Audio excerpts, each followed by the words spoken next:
शिव तत्व किसको कहा जाता है? शंकर किसको कहते हैं? आपका भरोसा, आपका विश्वास, आपकी दृढ़ता मूल होना चाहिए। आप जिस मंत्र को जपें वो मंत्र कोई साधारण नहीं होता है। एक हॉस्पिटल में काम करने वाली नर्स भी इतना भरोसा करती है कि श्री शिवाय नमस्तुभ्यम बोलो और जल चढ़ा दो शिव जी पर। उसके पास में भी सीहोर का रुद्राक्ष रहता है, लाकर दे देती है कि जल पिला दो उसको। कितना भरोसा है, कितना विश्वास रखिए। और फिर निवेदन है, सीहोर वाले महाराज पर भरोसा मत करो। सीहोर वाले महाराज पर भरोसा नहीं, क्योंकि जैसा आपका शरीर है वैसा हमारा शरीर है।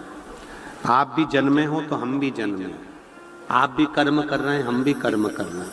आप भी मनुष्य हो, हम भी मनुष्य हैं। सीहोर वाले महाराज पर भरोसा नहीं, और उस विश्वनाथ पर भरोसा पूरा रखना, वो टूटने नहीं देगा।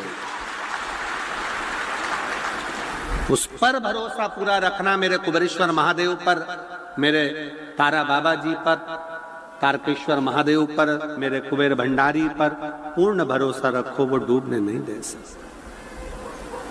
जैसा आप भोजन करते हो वैसे हम भोजन करते हैं, आपकी जिंदगी वैसे हमारी जिंदगी। आप तो फिर भी बड़े खुश होकर इधर उधर घूम लेते हो, पर हम तो घूम भी नहीं सकते।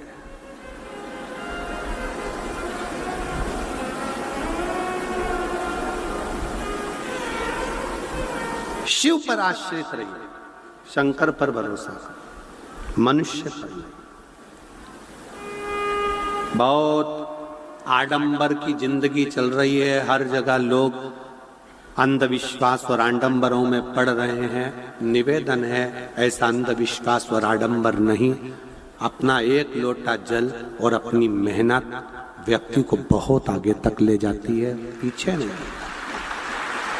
मेहनत, आपका एक लोटा जल जो आप भगवान शंकर को समर्पित कर रहे हैं और विश्वास के साथ कर रहे हैं, और जब जब दुख आए, जब जब तकलीफ आए, तब एक बेलपत्र, एक दुर्वा, एक चावल का दाना, श्री शिवाय नमस्तुभ्यम का 108 बार जाप घर में बैठकर करना। हाथ में एक बेलपत्र, एक दुर्वा, एक चावल का दाना रखकर अपने दिल से 108 बार श्री शिवाय नमस्तुभ्यम घर में बोलो। और अपना जो पानी का स्थान होता है, मटका, हंडा, परिंडा, जिसको आप क्या बोलते हो यहाँ हमें नहीं मालूम, उसका स्पर्श कराकर आपके घर के नजदीक में जो शंकर का मंदिर हो, उस शंकर के मंदिर में उत्तर की ओर मुख कर कर वो बेलपत्र, दुर्वा, चावल का दाना शिव जी पे समर्पित कर दो। अगर लगातार 20 दिन भी आपने रोज प्रतिदिन अगर समर्पित है, वो धीरे धीरे कटना प्रारंभ हो ही जाएगा। निश्चित शिव पर भरोसा कर। संसार के लोगों पर किया हुआ भरोसा एक दिन टूट जाता है, पर भगवान पर किया हुआ भरोसा कभी नहीं टूटता। रामचरितमानस यदि आपने पढ़ी होगी, रामचरितमानस का अध्ययन करा होगा, तो रामचरितमानस जब शुरू होती है तो वाल्मीकि बाबा ने और तुलसी बाबा ने किसी देवता के आगे ये नहीं लिखा कि ये विश्वास है, पर शंकर जी का नाम जैसे ही आया तो लिख दिया शंकर विश्वास रूपिणे। शिव विश्वास का रूप है। तुलसीदास जी ने लिख दिया कि शंकर केवल एक विश्वास है, और जितना जितना विश्वास